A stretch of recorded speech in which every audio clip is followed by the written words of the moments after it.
అనంత సాయి కృష్ణ గారు, చెప్పండి.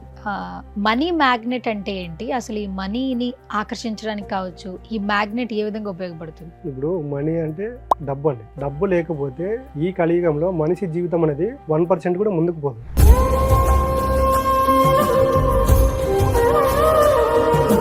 ఇప్పుడు మ్యాగ్నెట్ అన్నారు. మ్యాగ్నెట్ అంటే ఏంటి? ఆకర్షించేది.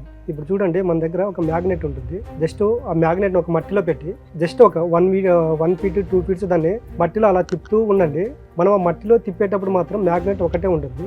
జస్ట్ అలా 1 మినిట్ తిప్పి చూస్తే ఏమవుతుందంటే దాన్ని పైకి తీసిన తర్వాత దానికంతా ఇనుము రేణువులు అతుక్కుని ఉంటాయండి. అంటే మ్యాగ్నెట్ అనేది ఇనుము ఎప్పుడైతే దాంట్లో తిరుగుతూ ఉంటుందో ఈ ఇనుము రేణువులు అనేవి వచ్చి దానికి అటాచ్ అయ్యాయి. సేమ్ అలాగేనండి, డబ్బు పట్ల నువ్వు కావాలనుకున్నప్పుడు మ్యాగ్నెట్ మాత్రం ఉండాలి. నువ్వు బయట ప్రపంచంలో సంబంధం లేకుండా జీవించాలి. నువ్వు బయటికి ఎక్కడికి వెళ్ళినా నీ మైండ్లో అదే ఉండాలండి. నాకు డబ్బు తప్ప వేరే దాని గురించి ఆలోచన లేదు. నా జీవితంలోకి డబ్బు రావాలి. డబ్బు వస్తే నా లైఫ్ ఇలాగ ఉంటుంది. ఇన్ని రోజుల వరకు నా లైఫ్ ఏ విధంగా అయితే ఉందో ఇన్ని రోజుల వరకు ఈ లైఫ్ ఉండడానికి కర్త కర్మక్రియ అన్ని నేనే. ఈ రోజు నుండి నా లైఫ్ బెటర్గా మారాలన్నా కూడా దీనికి కర్త కర్మక్రియ అన్ని నేనే. కాబట్టి డబ్బు పట్ల నేను చూస్తున్న విధానం మార్చుకోవాలనుకున్నప్పుడు ఏమవుతుందంటే పదే డబ్బు డబ్బు డబ్బు అని ఆలోచన చేస్తున్నప్పుడు ఏమవుతుందంటే యద్భావం తద్భవతి. సబ్ కాన్షియస్ మైండ్ మొత్తం దాని గురించే స్టోరేజ్ అవుతుంది. సబ్ కాన్షియస్ మైండ్ ఎప్పుడైతే ఒక్కసారి నమ్మి తీరింది అనుకోండి, ఖచ్చితంగా నీ లైఫ్లోకి డబ్బు తీసుకోవడం జరుగుతుందండి. కాబట్టి మనిషి ఏం చేస్తుందంటే ఇక్కడ బలంగా నమ్మడం లేదండి. ఇప్పుడు ఈ పూట డబ్బు కావాలనుకుంటున్నాడు, తిరిగి మరుసటి రోజు ఏమవుతుందంటే డబ్బు గురించి నెగిటివ్గా ఆలోచించడము, నెగిటివ్గా మాట్లాడము, నెగిటివ్గా తిట్టడము. అలాంటప్పుడు డబ్బు మన దగ్గరికి ఎలాగ వస్తుంది? ఒక వ్యక్తి మనకి ఎన్నో సహాయాలు చేసి ఉంటాడండి. ఉన్నట్టుండి ఆ మనిషి పైన కోపంతో ఒక 2-3 సార్లు తిట్టామనుకోండి, కంటిన్యూ అలాగా తిడుతుంటే ఆ వ్యక్తి మన దగ్గరికి వస్తాడా? రాడు. సేమ్ డబ్బు కూడా అలాగేనండి. మనకు ఊహ తెలిసినప్పటి నుండి ఈ రోజు ఈ క్షణం వరకు డబ్బు మనకి ఎన్ని రకాలుగా ఉపయోగపడింది. దాని పట్ల ప్రేమతో కృతజ్ఞతతో ఉండండి.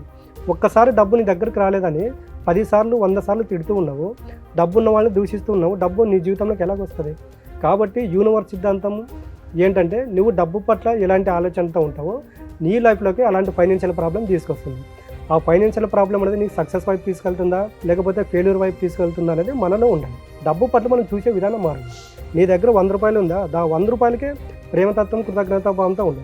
నీ దగ్గర 1,00,000 రూపాయలు ఉందా, 1,00,000 రూపాయలకి ప్రేమతత్వంతో కృతజ్ఞత భావంతో ఉండు.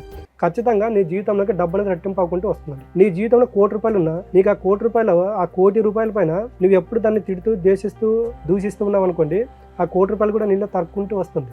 అంటే నీ దగ్గర ఏది ఉందో దాని పట్ల ప్రేమతత్వం కృతజ్ఞత ఉంటే అది పెరుగుకుంటూ వెళ్తుంది. నీ దగ్గర ఏది లేదో దాన్ని దూషిస్తూ విమర్శిస్తూ ఉంటే అది నీ జీవితం నుంచి దూరం అవ్వకుంటూ వస్తుంది.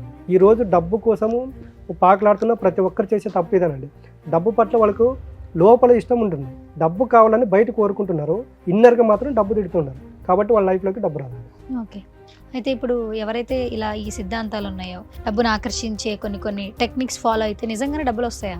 ఖచ్చితంగా అండి. ఇప్పుడు చూడండి, పిల్లలకి ఏదైనా బలంగా కావాలనుకున్నప్పుడు పిల్లలకి సాయంకాలంలో వచ్చేస్తారు. ఉదయం ఒక పిల్లోడు ఫాదర్ని అడిగాడు, నాకు ఇది కావాలి డాడీ, నేను స్కూల్ నుంచి వచ్చేలోపు నాకు తెచ్చివంటే ఆయన దగ్గర డబ్బు ఉండదు. సాయంకాలంలో ఆ పిల్లోడు అడిగిన దానికన్నా ఆయన దగ్గర డబ్బు వస్తుంది. అంటే పిల్లోడు బలంగా నమ్ముతున్నాడు అండి. అక్కడ నేను మా ఫాదర్కి చెప్పొచ్చాను, మా డాడీ నాకు ఈవినింగ్ లోపల తెచ్చిస్తాడు అని.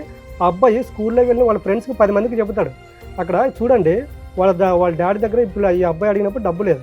ఈ అబ్బాయి మాత్రం వెళ్ళి అక్కడ 10 మంది పిల్లలు చెప్పినప్పుడు ఏమవుతుందంటే ఈ పిల్లోడి యొక్క ఎనర్జీ ఫ్రీక్వెన్సీని యూనివర్స్ తీసుకొని ఆ యూనివర్స్ అనేది వీళ్ళ డాడీ దగ్గరికి డబ్బు పంపించింది. సేమ్ మనం కూడా అలాగే ఉండాలండి. ఒకటి అడిగినప్పుడు బలంగా దానిపై స్టేబుల్గా నిలబడాలి.